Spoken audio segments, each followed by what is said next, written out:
Hello students, welcome to magnet brains. मैं Rupali Verma. Magnet brains आपको अभी तक 100% फ्री एजुकेशन देता रहा है और आगे भी देता रहेगा, क्योंकि हमारा ये विश्वास है कि सभी को बराबर हक है शिक्षा प्राप्त करने का। तो इसमें किसी तरह की बाधा नहीं पड़नी चाहिए, इसीलिए हम आपके लिए 100% फ्री एजुकेशन लेकर आते हैं। जहाँ तक आपको ये फ्री एजुकेशन तो हमारा चैनल दे ही रहा है, लेकिन साथ ही साथ अब आपकी पढ़ाई को और भी आसान बनाने के लिए हम लेकर आए हैं बुक्स और ई बुक्स। ये बुक्स और ई बुक्स आपको किंडरगार्टन से लेकर क्लास 12 तक के सभी सब्जेक्ट्स के लिए मिल रही है। बुक्स तो हम बहुत सारी परचेज कर लेते हैं, लेकिन तब भी हमारे लिए पढ़ना थोड़ा टफ रहता है। अब इस जो सिचुएशन होती है ना कि हम कैसे पढ़ें, क्या करें, तो इसको भी हमने थोड़ा आपके लिए आसान बना दिया है। कैसे? हम जो आपको बुक दे रहे हैं ये अलग अलग कैटेगरीज की दे रहे हैं। जैसे कि हम लोग किसी भी चैप्टर का डिटेल एक्सप्लेनेशन पढ़ते हैं, तो हम क्या होता है उसका हमने एक ऐसी बुक निकाल दी जिसमें आपके सारे ही चैप्टर के एक्सप्लेनेशन रहेंगे, अर्थात हमारी एक हो जाएगी थ्योरी बुक। फिर उसके बाद हम करते हैं एनसीईआरटी सॉल्यूशन, तो एक बुक हमारी हो गई एनसीईआरटी सॉल्यूशन बुक। फिर उसके बाद हमने एमसीक्यूज़ किए, तो एक एमसीक्यूज़ बुक हो गई। एक हमने किया कंप्लीट चैप्टर रिवीजन, तो एक हो गई कंप्लीट चैप्टर रिवीजन। हम सैम्पल पेपर करते हैं, तो एक बुक हमारी सैम्पल पेपर की सॉल्यूशन बुक हो गई। तो इस तरीके से अलग अलग कैटेगरीज की बुक आपके लिए रेडी कर दी गई है। बस अब है आपको प्राप्त कर पढ़ाई करना। अब ये आप सबसे बड़ी समस्या आती है कि हम प्राप्त कैसे करें, तो उसके लिए नीचे डिस्क्रिप्शन बॉक्स में आपको एक लिंक दिया गया है। उस लिंक को आप क्लिक करेंगे तो उसके अंदर एक फॉर्म है, उस फॉर्म को फिल करिए। सबमिट करेंगे जब, तो हमारा एक टीम मेंबर जल्द ही आपसे कांटेक्ट करेगा इस बुक्स के रिकॉर्डिंग। तो बस आप बुक्स भी प्राप्त करिए और पढ़ाई को आसान बनाइए। ये तो हो गई एक बहुत ही इंपॉर्टेंट इन्फॉर्मेशन जो हम आपके लिए लेकर आए थे। अब आ जाते हैं आज के वीडियो पर। आज का वीडियो जैसा कि आप देख रहे हैं, ये है magnet brain test paper for class 3rd to 12th all subjects. वो भी क्या है 100% फ्री। क्यों? क्योंकि हमारा जो प्लेटफॉर्म है आपको 100% फ्री एजुकेशन देता है। तो यहाँ पर ये जो टेस्ट पेपर हैं ये आपको 100% फ्री मिल रहे हैं। हर एक सब्जेक्ट के और हर सब्जेक्ट के हर एक चैप्टर के आपके लिए टेस्ट पेपर हम लेकर आ रहे हैं। अब ये टेस्ट पेपर जो है ये जो आपके इसको पहले आपको एक दो दिन पहले आपको इसका PDF मिल जाएगा। तो चूंकि हम ये पूरा चैप्टर रिवाइज कर चुके हैं, अच्छे से पढ़ चुके होते हैं, तब ये टेस्ट पेपर लेकर हम आ रहे हैं। तो जब आपको ये PDF मिल जाए तो आप इसको तुरंत ही सॉल्व करके रख लीजिए, क्योंकि उसके बाद हम ये सोल्यूशन वीडियो लेकर आपके लिए आ जाएंगे।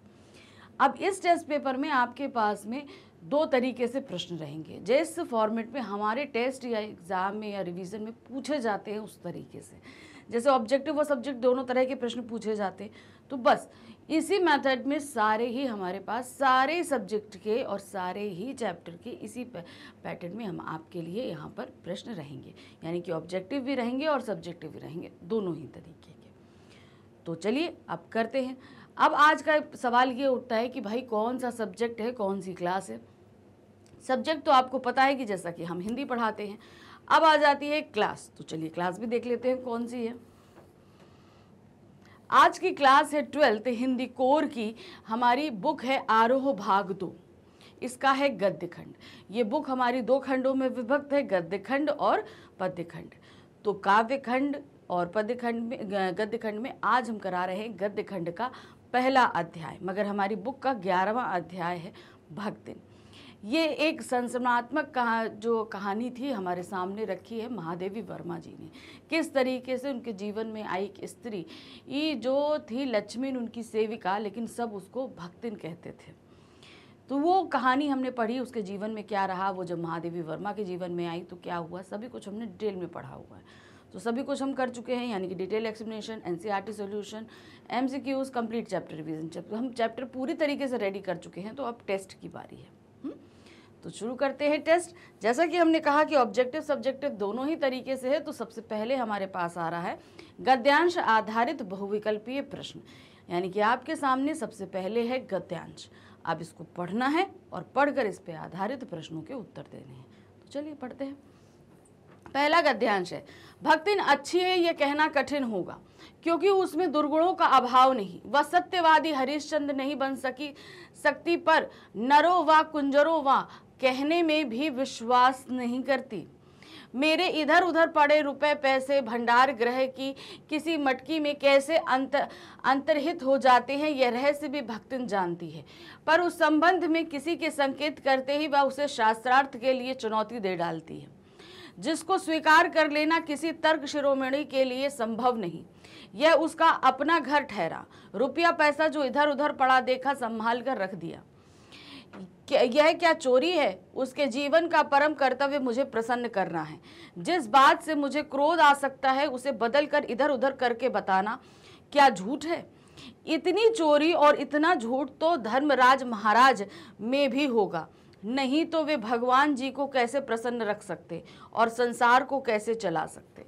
तो किस तरीके से यहाँ पर महादेवी वर्मा जी ने बड़ा ही खूबसूरत जो है भक्तिन का एक चरित्र चित्रण हमारे सामने रखा है। अब इस पे आधारित प्रश्न देखिए क्या है। लेखिका ने नरो व कुंजरो व वाक्यांश किस संदर्भ में कहा? उन्होंने किस बारे में बताने के लिए हमें ये वाक्यांश बोला है? 4 ऑप्शंस हैं। महाभारत का प्रसंग बताने के लिए, भक्तिन के चरित्र के विषय में बताने के लिए, नर और कुंजर का अर्थ स्पष्ट करने के लिए, मनुष्य और देवता में अंतर बताने के लिए।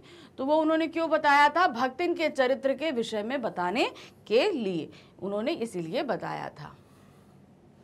नेक्स्ट आते हैं, भक्तिन द्वारा भंडार घर की मटकी में छिपाकर रखे रुपयों को चोरी ना मानने के पीछे क्या तर्क दिया? कि वो कह रही थी कि भाई जो इधर उधर पैसे पड़े रहते हैं इसको छुपा कर अगर मैंने रख दिया तो ये चोरी नहीं है। इसके संदर्भ में वो क्या तर्क देती थी? यह रुपयों का एक स्थान पर संचयन करना है, यह रुपयों के अव्यय को रोकना है, यह आपातकाल के लिए बचाई गई राशि है, यह भक्तिन की स्वयं की कमाई है। तो इसके लिए वो क्या तर्क देती थी कि यह रुपयों का एक स्थान पर संचयन करना है, मतलब कि हम एक जगह इधर उधर पड़े पैसों को उठाकर हम एक जगह संभाल कर इकट्ठा करके रख देते हैं।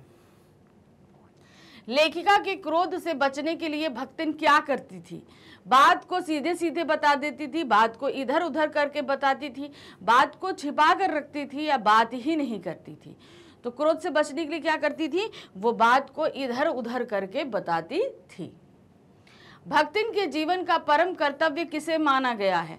अपना जीवन सुधारना, लेखिका को प्रसन्न करना, चोरी करना, लेखिका का विरोध करना। तो भक्तिन का परम कर्तव्य क्या था? वो था लेखिका को प्रसन्न करना, किसी भी तरीके से लेखिका प्रसन्न रहे। भक्तिन के शास्त्रार्थ को स्वीकार करना किसके लिए संभव नहीं था? किसके लिए संभव नहीं था?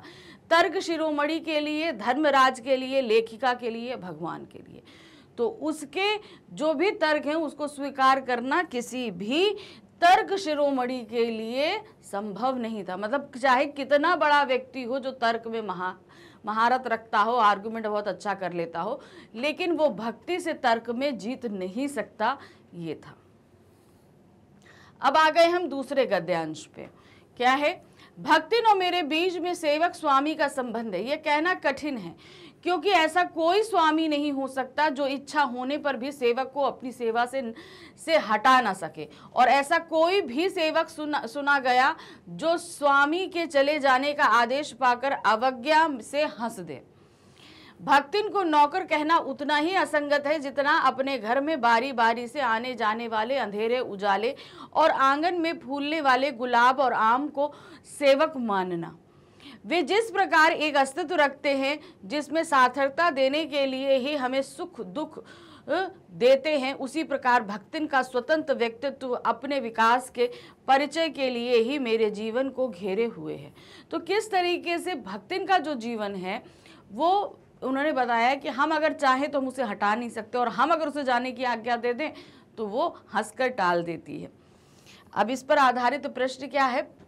गद्यांश में लेखिका और भक्तिन के बीच किसके संबंध की बात की गई है? किसके संबंध की है? सेवक स्वामी, गुरु शिष्य, राजा रंक या अमीर की गरीब? तो कैसा संबंध है? वो है सेवक और स्वामी का। लेखिका ने किस बात को असंगत माना है? भक्तिन द्वारा आदेश का पालन ना करना, भक्तिन को नौकर कहना, भक्तिन को बेवजह हंसना, भक्तिन की कार्य पद्धति। तो किसको उन्होंने असंगत कहा है? वो है भक्तिन को नौकर कहना। अगर हम भक्ति को नौकर कहते हैं तो ये बात कहीं हद तक सही नहीं होगी। प्रकाश और अंधकार का उदाहरण क्यों दिया गया है? किस वजह से प्रकाश और अंधकार का उदाहरण दिया गया है। दिन और रात के अंतर बताने के लिए, अच्छाई और बुराई का अंतर बताने के लिए, भक्तिन और महादेवी के संबंधों की तुलना के लिए, या उपरोक्त सभी। तो यहाँ अंधेरे उजाले का जो उदाहरण दिया गया है वो है भक्तिन और महादेवी के संबंधों की तुलना करने के लिए। जिस तरीके से अंधेरे उजाले का साथ होता है उसी तरीके से भक्तिन और महादेवी वर्मा जी का भी साथ है। लेखिका और भक्तिन के संबंधों की क्या विशेषता है? अब इनके संबंधों की विशेषता क्या है? ईर्ष्या, द्वेष, जातिगत भेदभाव, आत्मीयता या अकेलापन।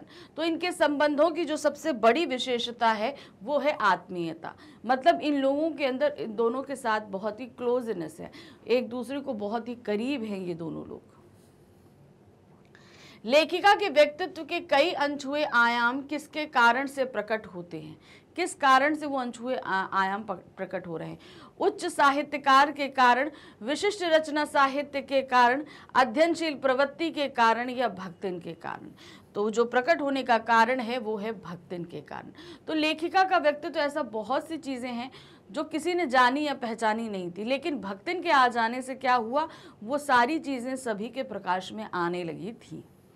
अब इस प्रश्न के साथ हमारा यहाँ पर जितने भी ऑब्जेक्टिव क्वेश्चंस थे वो समाप्त हुए। हमने सारे कर लिए, किस तरीके से प्रश्न पूछे जा सकते हैं आपने रिवीजन करा लिया। अब हम आ जाते हैं सब्जेक्टिव पे, यानी कि किस तरीके से आपको वर्णनात्मक प्रश्न करने हैं ये चीज़। तो यहाँ पर हमारी हमारे जो क्वेश्चन पेपर है इसका 11th क्वेश्चन है, यानी कि 11वां प्रश्न है। भक्तिन के पति का उसके प्रति क्या व्यवहार था? तो भक्तिन का पति उसको बहुत प्यार करता था, बहुत कम उम्र में उसको छोड़ के चला गया, उसकी मृत्यु हो गई, लेकिन वो उसे बहुत प्यार करता था, सम्मान करता था, सभी कुछ उसके साथ था। भक्तिन का पति उससे निश्चल प्रेम करता था, वह अपनी पत्नी को अच्छी तरह समझता था। इसके अतिरिक्त परिश्रमी, तेजस्विनी और पति के प्रति रोम रोम से सच्ची ये अपनी पत्नी को वो चाहता भी बहुत था। मतलब भाई भक्तिन थी तो बहुत मेहनती और बहुत समझदार भी थी, तो उनके इसी गुणों के कारण वो उसका पति उसको बहुत ज्यादा प्रेम करता था। प्रश्न संख्या 12 है, लेखिका के घर आने के बाद दूसरे दिन भक्ति ने क्या कार्य किए? अब लेखिका जब घर आई तो उसके दूसरे दिन भक्तिन जो है वो क्या क्या कार्य कर रही थी वो बताना है।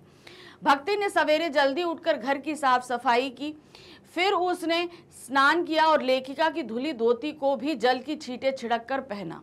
भाई उसके पास कपड़े नहीं थे तो फिर लेखिका ने अपनी धोती दी थी, लेकिन तब भी उसको लगा कि ये अशुद्ध है, तो उसके ऊपर जल की छींटे छिड़क के उसका शुद्धिकरण किया और फिर उसको पहना। पूजा करने के उपरांत उगते सूर्य को जल दिया और फिर पीपल पर जल चढ़ाया और जप किया। तो सुबह जब वो उठी तो इस तरीके से उन्होंने अपने दिन की शुरुआत करी थी। जेल के विषय में भक्तिन की विचारधारा का वर्णन कीजिए। भक्तिन जो है वो जेल से बहुत डरती थी, मतलब उसको जैसे लगता है वो बेहोश हो जाएगी उस जेल का नाम सुनकर। लेकिन जब बात ये आई कि हमारी लेखिका भी जेल जा सकती हैं तो वो बहुत हिम्मत करके उनके साथ भी जाने के लिए तैयार हो गई थी।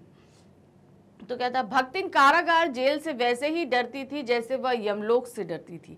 इसका कारण यह है कि भक्तिन के संस्कार ही कुछ इस प्रकार के हैं।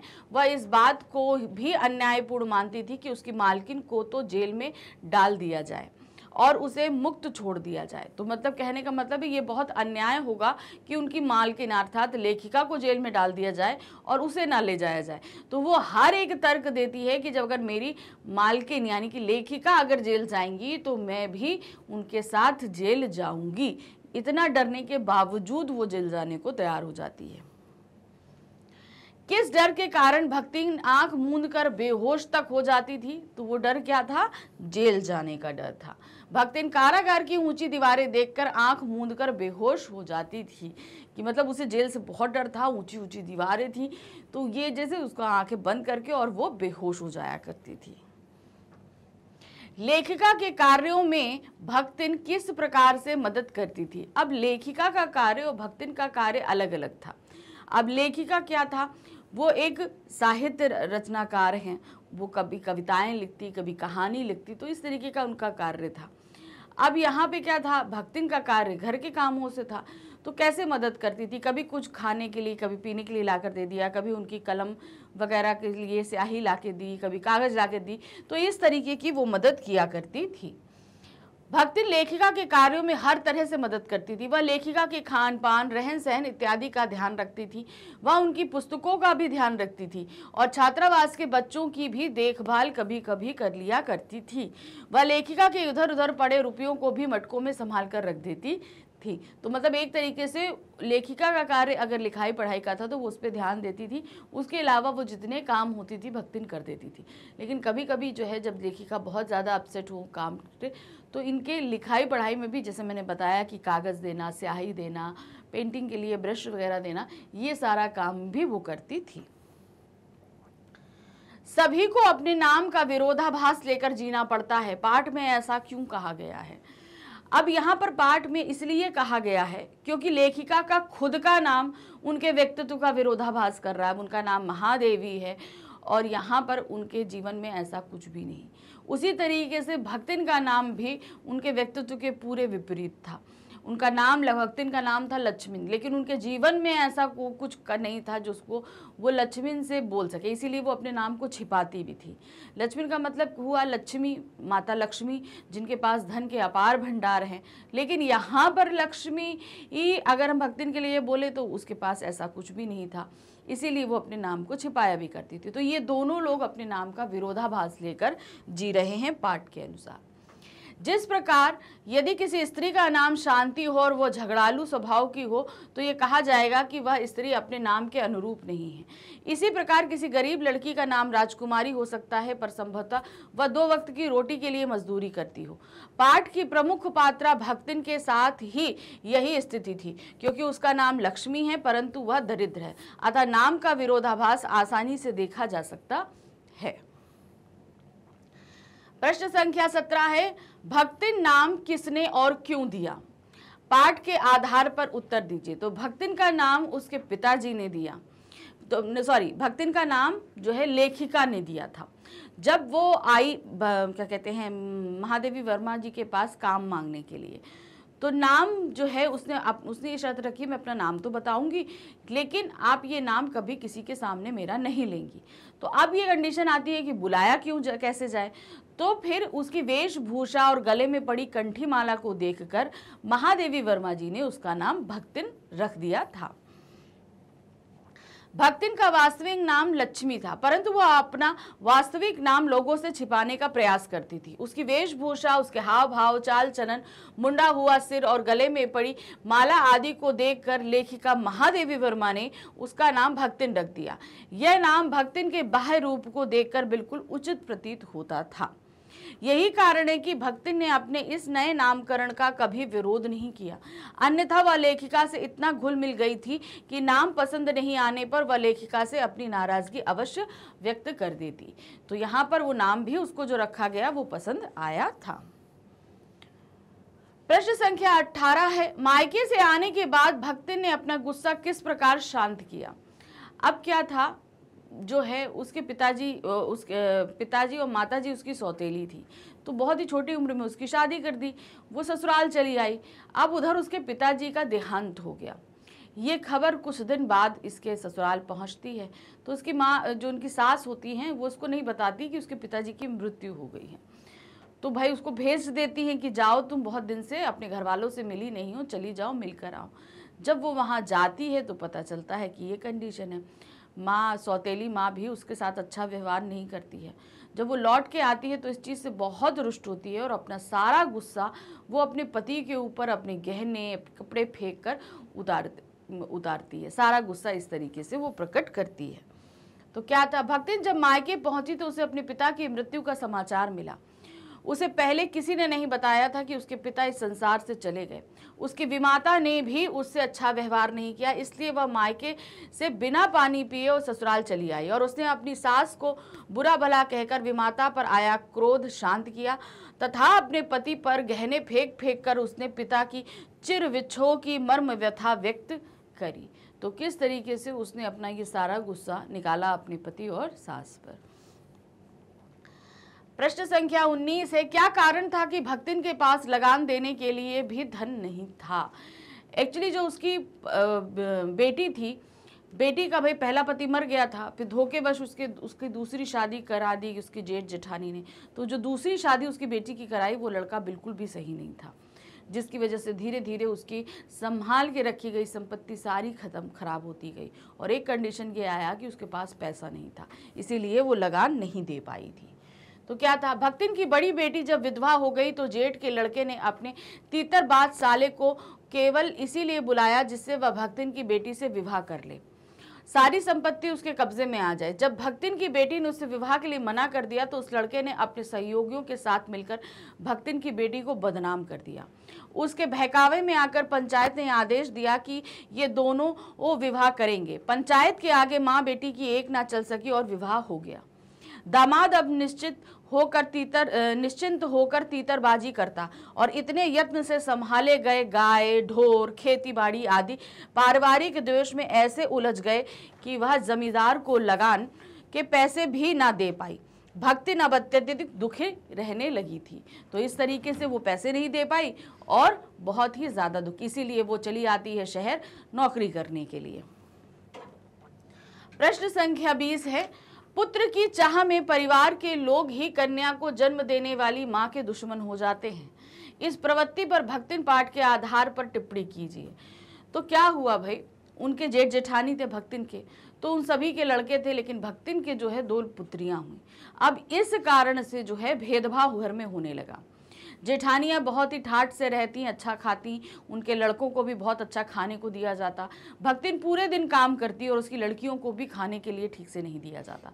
तो इस प्रकार से जिस स्त्री को पुत्र नहीं होता तो उसके साथ बहुत ही ज़्यादा भेदभाव किया जाता है, ये हमने पाठ में देखा। देखिए क्या है, भारत एक पुरुष प्रधान देश रहा है। मध्यकालीन भारत में तो बेटियों को बोझ समझा जाता था।